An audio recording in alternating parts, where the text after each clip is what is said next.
कार्यक्रम में उपस्थित हम सबके मार्गदर्शक माननीय प्रोफेसर संजय सक्सेना जी, जिनके मार्गदर्शन में हमारा विभाग, हमारा कला संकाय संचालित हो रहा है, ऐसा आपका नमन करते हुए जो राष्ट्र वंदना में निरंतर लगे हुए हैं, माँ भारती के उपासक हैं श्री मुनीश जी भाई साहब, साथ में साहित्य के मर्मज्ञ विद्वान डॉक्टर शंकर प्रकाश जी,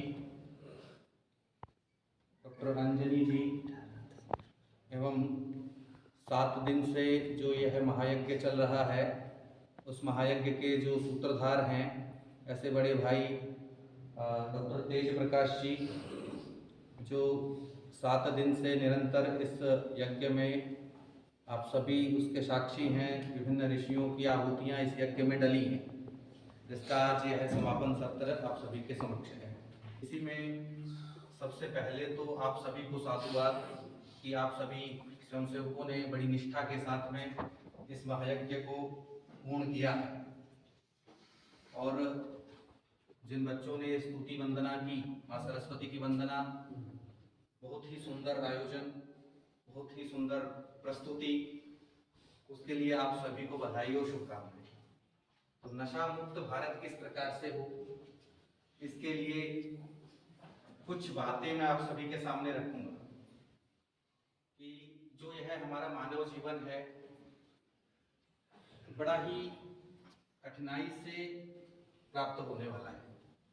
ऐसा पुराणों में कहते हैं कि 84 लाख योनियों के पश्चात में, पद्म पुराण कहता है 84 लाख योनियों के पश्चात में हमारा जो यह मानव जीवन है यह मिलता है, और उसके पश्चात भी हम अपने इस मानव जीवन को किस ओर लेकर के जाते हैं।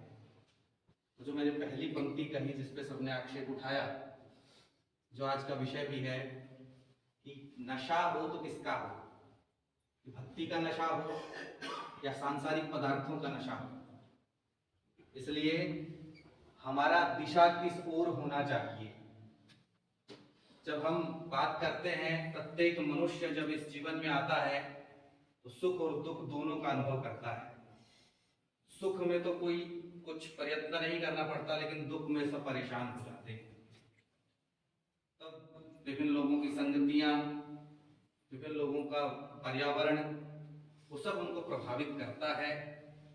या कहें कि जब हम विद्यार्थी जीवन में आते हैं, उस विद्यार्थी जीवन में भी ये सारा पर्यावरण हमें प्रभावित करता है।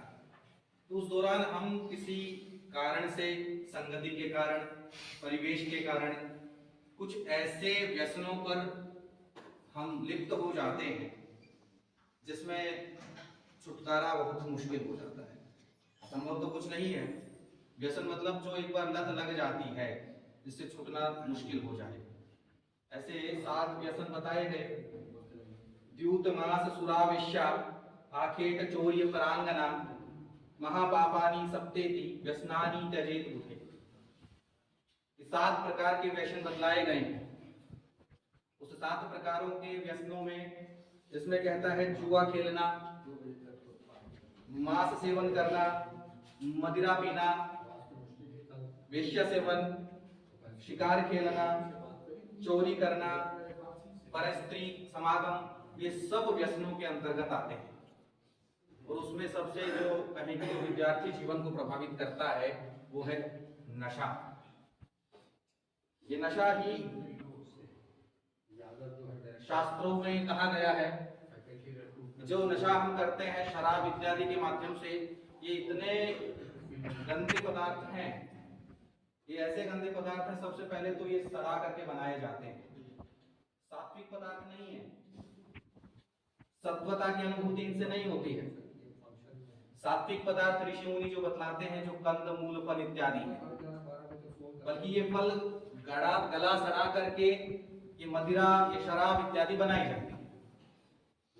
और ये शराब जो है उस तमोगुण का वाचक है, जिसको हम सभी त्रिगुणों के अंतर्गत जानते हैं, सत्व, रजस और तमस। आप सभी को पता है जब तमोगुण वृत्ति वाली हमारी बुद्धि हो जाती है तो क्या वो मूढ़ वृत्ति हो जाती है। उस मूढ़ वृत्ति में हमें कुछ ध्यान नहीं रहता है, क्या हमारा है क्या हमारा नहीं है, किम कर्तव्यम किम अकर्तव्यम। ये जो मूढ़ वृत्ति है सबसे निम्न वृत्ति चित्त की होती है, जिसमें व्यक्ति स्वयं निर्णय ही नहीं कर पाता कि मुझे करना क्या चाहिए। इसलिए आज जब हम देखते हैं, अपने भारत को परिदृश्य बना करके देखें या भारत को आधार बना करके देखें, तो भारत के जो विद्यार्थी हैं उनका परिवेश देखिए। आजकल के जो गाने हैं, मूवी हैं, उन सब में कहीं ना कहीं उस नशे को चिन्हित करके झोंका जाता है। चाहे गाना हो, जैसे अभी आजकल के जो गाने आ रहे हैं, 2 घूंट, पहले के भी है 2 घूंट पिला दे साथिया, लोग उसकी तरफ आकर्षित हो जाते हैं कि सर क्या पता नहीं 2 घूंट में क्या मिल रहा है ना। शराब पीते पीते जिसके हाथ कांपते हो, मतलब लोग उसकी तरफ आकर्षित हो रहे हैं। तो ऐसा एक परिवेश गढ़ा जा रहा है कि विद्यार्थी जो है उसकी ओर झुके जा रहे हैं। तो उससे बाहर निकलना है, वो तमोवृत्ति है, उस तमोवृत्ति में आपका विकास नहीं हो सकता है। उस तमोवृत्ति से हमें सात्विक वृत्ति की ओर आना है, जिसमें आपका उद्भव होगा, जिसमें आप उस भुक्त अवस्था से मुक्त अवस्था की ओर जाएंगे या अपने लक्ष्य को प्राप्त करेंगे। एक छोटी सी कहानी के माध्यम से हम देखते हैं कि कहते हैं एक बार एक इस पूरे नशे को समझने का प्रयास करते हैं। एक बार एक राजा था, राजा बड़ा नशेड़ी था, नशा करता था, राज्य की कोई उसको सुध-बुध नहीं थी। जैसे महापद्मनंद था, पूरे नशे में चूर था, उसको पूरा मगध का कोई उसको चिंता नहीं थी, जिसके कारण उसकी प्रजा बहुत ही चिंतित रहती थी कि यह जो राजा है कहीं हमारे राज्य को पराजित ना करा दे, शत्रुओं के हाथ में बिकवा दे, या शत्रु इस पर आक्रमण न कर दे। इसलिए प्रजा उसका कुछ उपाय खोजने लगी। तभी एक महात्मा जो है उस राज्य में आए। उस महात्मा ने कहा कि मैं शराबियों के लिए एक मंत्र देता हूं। इस जो शराबी है वो समदर्शी हो जाता है। शराबी जो है उसको केवल जवान लगता है, शराबी को कोई चोरी नहीं कर सकता। ऐसे में विशिष्ट मंत्र उनको देता हूं। राजा को पता लगा कि ऐसे आशीर्वाद जो है, ऐसा मंत्र जो है वो दे रहे हैं। उन्होंने अपने राजभवन में उसको बुलाया। उन्होंने कहा कि आपको एक साधना करनी पड़ेगी, मंत्र तो मैं दे दूंगा या आशीर्वाद में दे दूंगा कि आपको निरंतर जवान रहने का, आपका कोई राज्य में चोरी नहीं कर पाए हैं और आप कभी बूढ़े नहीं होंगे। उसके बाद में उसने कहा कि एक माला है, माला ले जाइए और जैसा मैं कहूँ वैसे आपको कार्य करना है। तो आप एक गिलास लीजिएगा, उसमें एक मोती जो है माला का उसको डालिएगा, फिर उसके बाद शराब पीजिए और धीरे धीरे उस गिलास से मोती निकालना नहीं है। धीरे धीरे क्या होता है कि मोती के दाने उस गिलास में बढ़ते जाते हैं और उसकी शराब कम होती जाती है। जब शराब कम हुई तो नशा भी कम हुआ, नशा कम हुआ तो उस राज्य की ओर वह देखने भी लगा। तो धीरे धीरे क्या होता है, उसकी शराब की आदत छूटती है। बाद में जब शराब उसकी छूटती है तो देखता है मेरा तो राज्य का बहुत ही नुकसान हो रहा है। सारे मंत्री हैं वो भी शराब में लिप्त हैं, जो नगर के लोग हैं वो भी शराब में नशे में। ये क्या किस दिशा की ओर जा रहा है। धीरे धीरे उन व्यवस्थाओं को ठीक करता है तो एक अच्छा अपना राज्य को बना देता है। बाद में फिर वह उस साधु के पास जाता है कि आपने तो कहा था कि हम समदर्शी हो जाएंगे, ये हो जाएंगे, वो तो नहीं हुआ। तो महात्मा ने क्या कहा कि जो शराबी है वो समदर्शी होता है। मैंने ये कहा, मतलब ना उसे सुख की चिंता है ना दुख की चिंता है, जैसे भगवत गीता में कहते हैं उसके अनुरूप वो चला जाता है। तो दोनों को समान, उसे कुछ पता ही नहीं है, इसलिए वो समदर्शी है, कुछ देखता ही नहीं है। वो हमेशा जवान रहता है क्योंकि बुढ़ापे से पहले तो निकल लेता है, बुढ़ापे तक तो वो जाता ही नहीं है। और तीसरा, जब शराबी है उसको कुछ चिंता ही नहीं है, कुछ होश ही नहीं है, तो कौन घर में, पहले तो पैसा ही नहीं होगा तो चोरी कहां से। राजा को पूरा प्रकरण समझ आ गया और उससे आशीर्वाद लेकर के जो है अपना राज्य का संचालन। तो इससे एक देख सकते हैं कि जिस प्रकार से राजा का भाई, जिस प्रकार से वह शराब से या कहें कि नशा से युक्त था और धीरे धीरे किस प्रकार से उसने अपना राज्य को सुव्यवस्थित किया। अगर हम अपने जीवन में नशे को अपनाएंगे, स्वास्थ्य, हमारा समाज सब विकृत हो जाएगा। इसलिए इस नशे से मुक्त रहना है, नशे से दूर रहना है। शास्त्र भी कहते हैं कि भगवद गीता को जब हम पढ़ते हैं, जब नशा करते हैं उस नशे से क्या होता है, तमोगुण वृत्ति वाली हो जाती है। तमोगुण होता है तो क्रोध आता है ना। क्रोधाद भवति सम्मोह, सम्मोहात् स्मृति विभ्रमः, स्मृति भ्रंशाद बुद्धिनाशो, बुद्धिनाशात् प्रणश्यति। क्रोध आता है तो क्रोध से क्या होता है कि वह मोह होता है, और मोह से स्मृति भ्रम। स्मृति भ्रम क्या है कि आपकी मेमोरी धीरे धीरे धीरे डाउन होने लगती है। ये उस तमोगुण वृत्ति का प्रभाव है कि आपकी पूरी स्मृति, इसलिए आप जब देखते हैं कि हमें कुछ याद नहीं रहता है, वो उसी कारण से है। फिर कहता है स्मृति भ्रंशाद बुद्धिनाशो, जब स्मृति का भ्रंश होता है, स्मृति नष्ट होती है तो बुद्धि का नाश होना शुरू हो जाता है। बुद्धि का नाश क्या है कि हम किसी भी निर्णय को नहीं लेने में सक्षम रहते, किसी भी निर्णय को लेने में हिचकिचाते हैं। इसलिए बुद्धि कहती है ना, बुद्धि का क्या गुण है? निश्चयात्मिका अंतःकरण प्रवृत्ति, निश्चयात्मिका वृत्ति जो है, इसमें निश्चय वृत्ति रहती है, निर्णय लेने की क्षमता रहती है, वह है बुद्धि की वृत्ति। और यह तब होगा जब हम उस तमोगुण से बाहर रहेंगे, सत्व गुण हमारे शरीर में, हमारे मनस में रहेगा, तब वह सात्विक वृत्ति का उदय होगा। मन जब एकाग्र होगा तभी आप कुछ निर्णय लेने में सक्षम होंगे।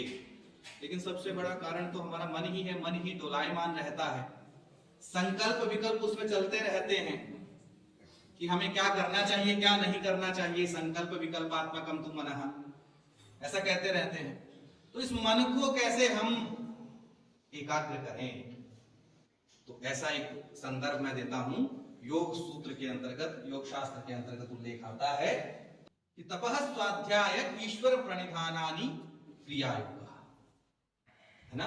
वो हमारे मन को मजबूत कैसे करना है, तपः तपस्या के माध्यम से साधना करनी पड़ेगी। मन ऐसे मजबूत नहीं होगा, मन तो विषयों की ओर भागता रहता है। स्वाध्याय, स्वाध्याय करना पड़ेगा। स्वाध्याय किनका? जो अपने शास्त्र हैं, जो अपने ग्रंथ हैं, जो भी हमें पढ़ना है, जो हमारा लक्ष्य है, उसके निमित्त स्वाध्याय करना पड़ेगा।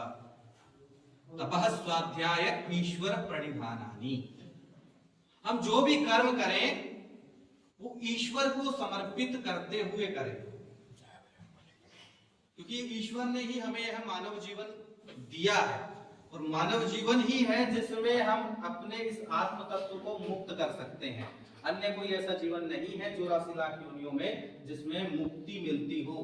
इसलिए वह तपः स्वाध्याय ईश्वर प्रणिधान है। जो भी कार्य करते हैं, आज सुबह उठे तो ईश्वर की कृपा है हम पर कि हमें अगला दिन देखने को मिला, नहीं तो आधे तो लोग सोते सोते चले जाते हैं। जो मिल रहा है, इसलिए वह ईश्वर को अर्पण करना चाहिए। हमारे तो संस्कार है, हम उठते भी हैं तो पृथ्वी पर अगर हम पैर रखते हैं तो उससे भी क्षमा मांगते हैं, क्योंकि हम कहीं ना कहीं अपनी मातृभूमि को कष्ट दे रहे हैं। भोजन करते हैं तब भी हम मंत्र का उच्चारण करते हैं कि ये अन्न प्राण है ना, अन्नम वही प्राण। अन्न ईश्वर के समान है, वह हमारे अंदर वह बल और बल का वर्धक है, बलदायक है, वह बल प्रदान करेगा। इसलिए वह तपः स्वाध्याय ईश्वर प्रणिधानानि, उस ईश्वर को समर्पित करते हुए सारे कार्य हमें करने हैं, तभी हमारा मन जो है एकाग्र वृत्ति की हो जाएगा। और जब एकाग्र वृत्ति होगी तभी हम निवृत्ति की हो जाएगी।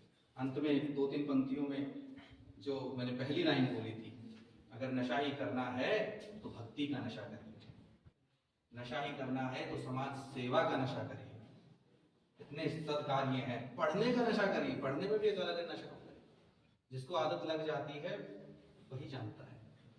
उस ब्रह्म की प्राप्ति का नशा करिए, है ना। तो 2 पंक्तियां हैं, उसको कह करके अपनी उसी में पूरा का पूरा ये नशा मुक्त कैसे है, नशे का क्या व्यक्ति का जीवन रहता है। मधु के मद में डूबकर हुआ नशे में चूर, छूट गए रिश्ते सभी, हुआ सभी से दूर। मन से कुंठित हो गया, लगा नशे का रोग, ये दृष्टि से देखते उसको सारे लोग। जो जन करता है नशा हो जाता बर्बाद, निज कर्मों को छोड़कर कैसे हो आप। धन्यवाद।